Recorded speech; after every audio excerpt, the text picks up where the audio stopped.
আসসালামু আলাইকুম। আশা করি সকলে ভালো আছেন। বন্ধুরা, ইলাস্ট্রেটরের উপরে আজকে হচ্ছে আমার পঞ্চম ক্লাস এবং পঞ্চম টিউটোরিয়াল। এবং আমি আমার প্রতিটা ক্লাসে চেষ্টা করি যেই টুলস নিয়ে আমি আলোচনা করি সেই টুলস সম্পর্কে বিস্তারিত আলোচনা করার জন্য। তো যেমন আমি আমার গত ক্লাসে আলোচনা করেছিলাম প্যান টুল, এবং প্যান টুল সম্পর্কে বিস্তারিত আমি চেষ্টা করেছি আলোচনা করার জন্য।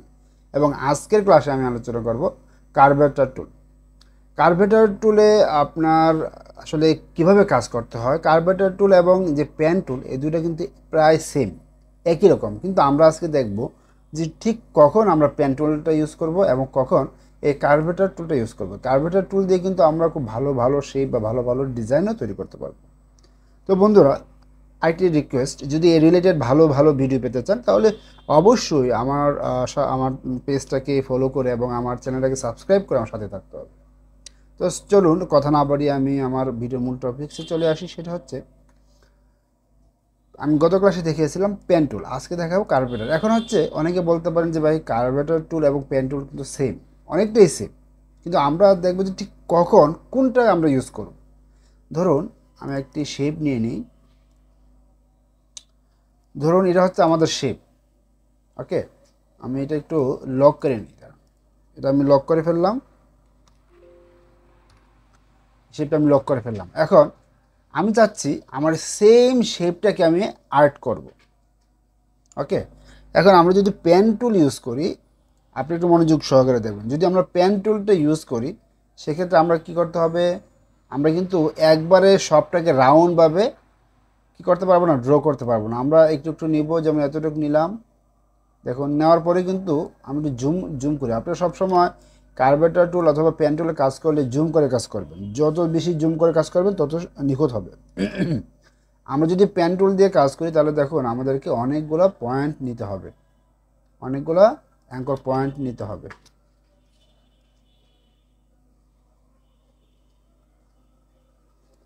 এভাবে আমাদেরকে অনেকগুলো অ্যাঙ্কর পয়েন্ট নিয়ে নিয়ে কাজ করতে হবে, যেটা অনেক অনেক সময় ঝামেলা মনে হতে পারে এবং জিনিসটা অনেক ঝামেলার।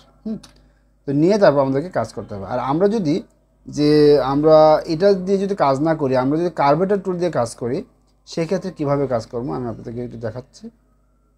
আমরা এখানে একটা ক্লিক করব। সরি, আরেকটা কথা বলে রাখি, আমরা যখন কার্ভেটার টুল দিয়ে কাজ করব তখন অবশ্যই কিবোর্ড থেকে অল্টার চেপে ধরে রাখতে হবে। আমরা কিবোর্ড থেকে অল্টার চেপে ধরলাম, চেপে ধরে এখানে একটা ক্লিক করলাম এবং এখানে একটা ক্লিক করলাম। ওকে, ক্লিক করার পর আমরা ছেড়ে দেব। ছেড়ে দিয়ে এই যে মাঝখান থেকে আমরা বরাবরটা একটু টান দিব। দেখুন, একটা টান দিলাম এবং এখানে এসে এখান থেকে একটা টান দিব। আমরা এই যে এখানে দেখুন আমরা দুইটা টান দিয়েছি, আমাদের শেপটা আঁকা হয়ে গেছে। আমি যদি একটু দেখে আপনাদেরকে, এই দেখুন এটা হচ্ছে আমাদের শেপ। এখানে কিন্তু দেখুন কোনো প্রকার কোনো রকমের কোনো কর্নার বা কোনো আঁকা বাঁকা কিছুই হয় না।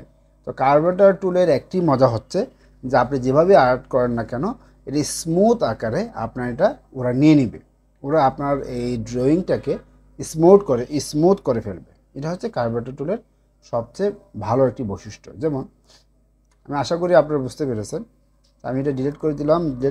ডিলিট করে আমি আরেকটি জিনিস দেখাচ্ছি আপনাদেরকে। ধরুন আমি আরেকটি শেপ নিলাম, ঠিক আছে। শেপ নিয়ে এই যে ডিজাইনটা, আমি এটাকে লক করে নিই। আমি এই ডিজাইনটা আর্ট করবো। ওকে, তা আমি যদি পেন টুল ইউজ করি তাহলে দেখুন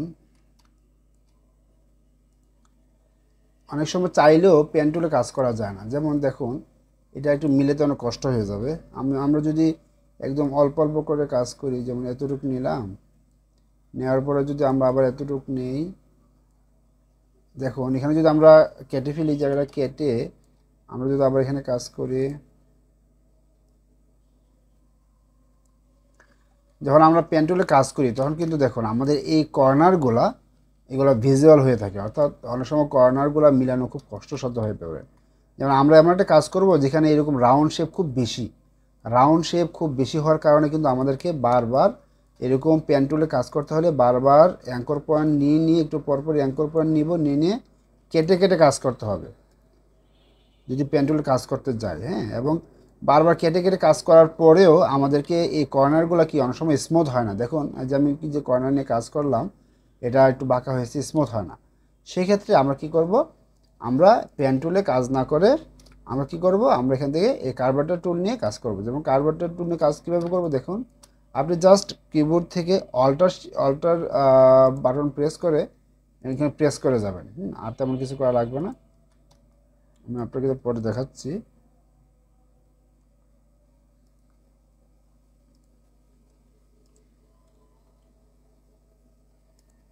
দেখুন আমি এখানে কয়েকটা প্রেস করলাম, প্রেস করার পর আপনি আপনার সুবিধা মতো দেখুন এইগুলোকে বাঁকা করতে পারবেন। এখানে একটা নিলাম। এখন কিন্তু আমাদেরকে কিবোর্ড থেকে আর অল্টার চেপে ধরে রাখতে হবে না। আপনি একদম নিখুঁতভাবে কাজ করতে চাইলে এই কার্ভেটর টুল দিয়ে কাজ করতে পারবেন। ওকে,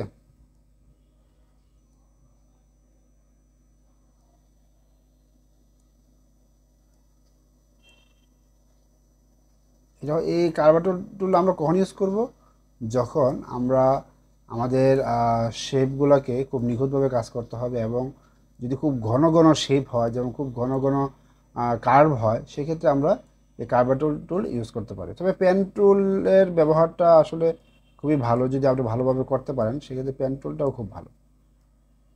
তবে আমরা তো আসলে শিখে রাখতে হবে আমাদেরকে, তাই না?